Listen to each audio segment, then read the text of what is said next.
So I've tried to do a couple live streams this morning and I keep getting kicked out. So I'm doing this instead. I'm going to upload this because this is one of those days where I have something to say. I don't have something to say every day, and I've been fooling with the COVID, the Rona, as you know. So this is kind of an odd thing. Let me introduce myself first. I'm Suzanne Tidkmeyer. I used to write for Pathos, a column called No Longer Quivering that dealt with quiverful and evangelical Christianity, which is what I'm going to be talking about a little bit today. Um, if you could do those YouTubey things, hit like, subscribe, click the bell notifications, that'd be awesome. These are just my opinions, and don't bully anybody I'm talking about at all. Hell, don't even be rude to them. Just say, bless your heart, breathe in, breathe out, move on. That's pretty much the story of my life, except when I'm fighting with people on Twitter. And even then, I'll say what I have to say and then move on. Okay. What I had to say this morning involves when evangelical churches start becoming highly politicized, when they start going into Christian nationalism. The last couple of days, I've been seeing some rather crazy things coming out of the evangelicals, not even the quiverful ones, but just evangelicals in general. One pastor I ran into was telling everybody that if they were a member of his church and they considered themselves Christians, that they really needed to hold all of their functions at the church. Rotary Club, Amway, baby showers, it didn't matter. Grandma's 90th birthday party, Junior's 5th birthday party. This pastor was insisting that one hold all of their functions there and not elsewhere, not at the park or your house or anywhere else, not in a hotel room, but there. And I started trying to reason with this pastor and tell him, that's a red flag. That's a red flag of a high demand religious organization, or a CULT. He didn't take it well, and he rounded up his various parishioners, and after they all blocked me, they were talking about me behind the block, which you asked me is the stupidest damn thing you could do. I just was like, talk to the hand, bless you, and block them all.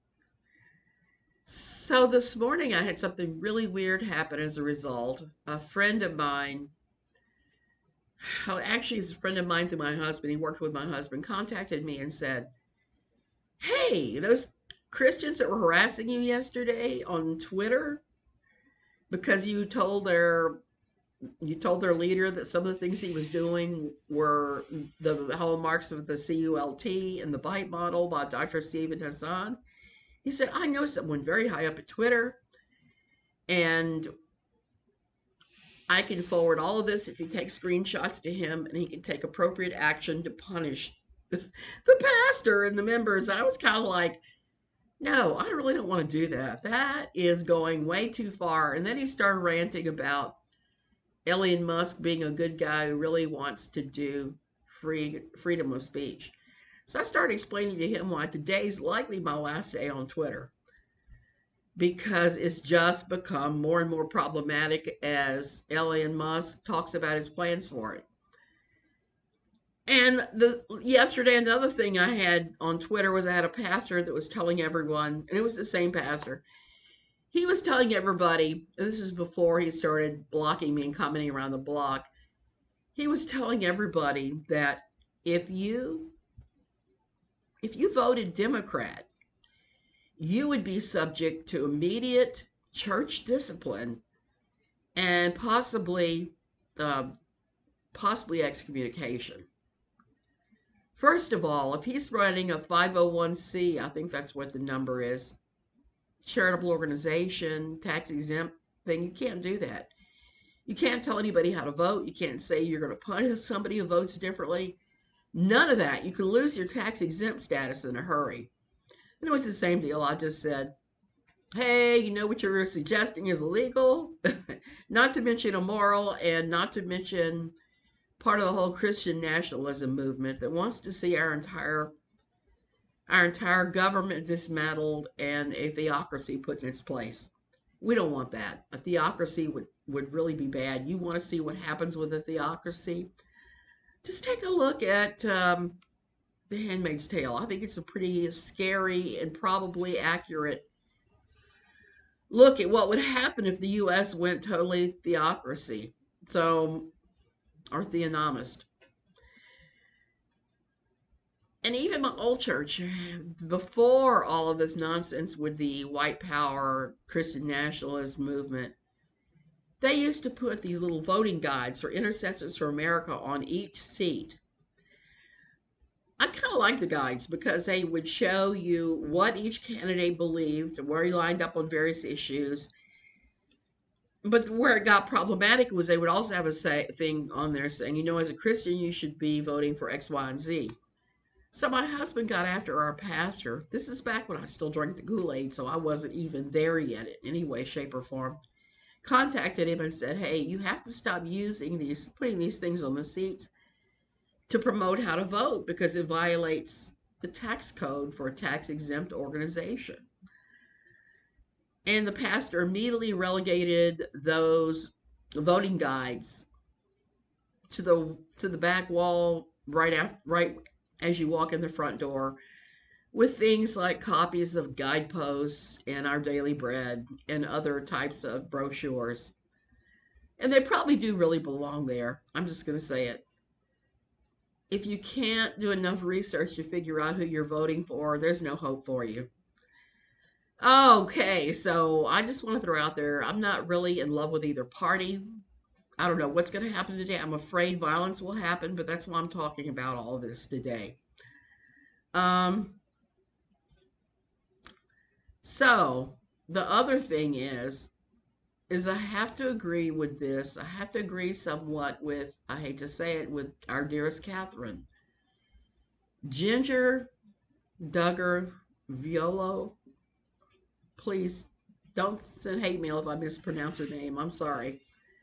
I'm here in Costa Rica where we have not very much bandwidth or anything. So Ginger is coming out with this book. And dear Catherine is saying that the book is going to be X, Y, and Z. Well, I don't know. I don't know any of that. I know that Ginger is talking about her journey away from Gothardism to what she's doing now, which is John MacArthurism. And I'm going to tell you, those two have more in common than they have not in common, those two. So it's kind of like watching somebody jump from one dangerous, high demand religious organization to another one.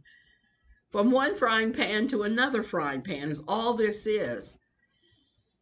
Now, dear Catherine thinks that this is aimed at her brothers and sisters, and it may well be, but I don't think a book is going to do it. A book doesn't cause anybody's deconversion, regardless of what she thinks or anybody else thinks. It just does not. Usually, what happens when we deconvert is we hear or see something at our church that makes us start questioning what it is we're doing, why we believe that way, and all of that. Now, I've pre ordered Ginger's book. I'm going to read it and do a review for here. I look forward to it. Apparently, it's the first of the year it comes out. Unfortunately, I'm rather familiar with IBLP, ATI, Bill Gothard, and John MacArthur of Grace Community Church in California. My former pastor at my old Fundy Town Evangelical Quiverful Church, he was working on his PhD at John MacArthur's University, the Master's University, and brought a lot of theology back with him. And there's a fair amount of stuff that John MacArthur teaches. It's also equally problematic. So I don't look at the book as anything but frying pan to frying pan jumping. But I can't really make a determination either way, and neither can Catherine until she actually reads the book. So using it for more clicks and coins right now is pretty ridiculous since nobody has a review copy of it. I would love to have a review copy. Are you listening, Ginger? Um, even though I know that's impossible. It's impossible. So the last thing I wanted to talk about, as far as these churches their and their thoughts they have that are Christian nationalism. Lori Alexander posted today a copy of her church's new statement of faith. And the first part, page one, was perfectly okay. It was a standard boilerplate that you find in most churches. That isn't so bad. You just agree to pray and read your Bible and do all that crap. Where I started having problems was page two and beyond. And quite frankly, they may be opening themselves up for one hell of a lawsuit, because they are saying almost exactly the same things as this pastor was saying yesterday. There's all sorts of stuff that is really negative language towards the LGBTQ community, especially to trans people. And denying, of course, same-sex marriage, denying any marriage is not a man and a woman. They even put in this weird little thing in there about sex too. And so much of it is straying into the territory of personal responsibility, which is the same thing I was getting on this other pastor about saying that all birthday parties, etc., need to happen at his church.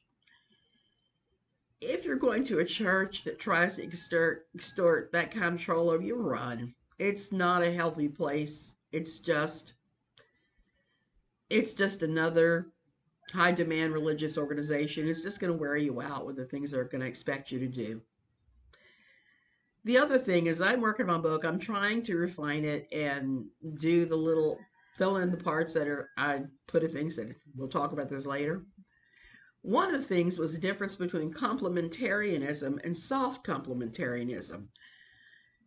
And Bill Gothard and John MacArthur are really good examples of that. Bill Gothard, ATI, IBLP, teaches hard complementarianism, which is like their umbrella that they are always pushing. The umbrella model, I'm sure you've seen it. God, man, woman, and child. So the man is automatically higher status than the woman. It's no equality whatsoever. A woman is rated the same as children. She's kept in her role that is supposed to be complementary towards a man, but a lesser status. That is hard complementarianism. Soft complementarianism is what was in Lori Alexander's church's statement, where it said that men and women are both created equally, but they both have very different gender roles, and they have strict gender roles and could only do the roles that belong to the gender they were born as. So it goes off on that too, and it takes a soft complementarianism and it turns it to something of a let's just bash the trans people again. Jesus wept. I just can't imagine these people and how filled with hate they are, that they have to throw rocks at people that really aren't even part of their realm, people they don't even deal with. For the life of me, I can't understand how they can act like that when Jesus himself did things like he talked to the woman at the well. The woman had been married all those times, that had all these lovers and different things, supposedly. If Jesus can talk to people you consider sinful, why can't you? Why can't you treat them with kindness? I don't get it. I guess I'm just too old for this old world now, and maybe that's a good thing. But like I said, Twitter is being crazy, and I am not participating anymore. I don't know about you guys. Have a great day. I'm going to try to come back and do live streams again, but my internet is not cooperating for some reason. The other day when I live streamed in the afternoon, I had to wait before I could get actually enough internet that the electric wasn't cutting in and off on. So when that happens, I'll be back. Love you guys.